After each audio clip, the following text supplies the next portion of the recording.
Ipasikat ang Ginoo.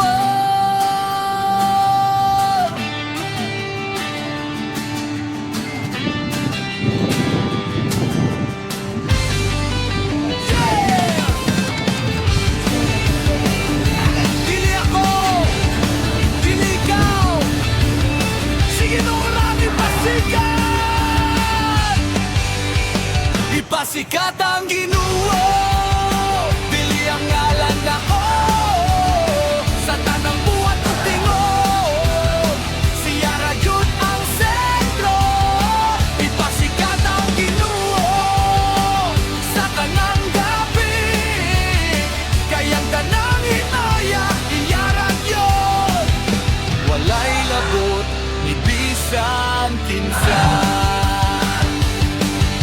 Sa entablado, sa kamera, sa mikropono, kung naemo tanaw si Jesus akong ipakita dayon, dili ko na pa-impress, dili ko na pasikat ang pusog nga ako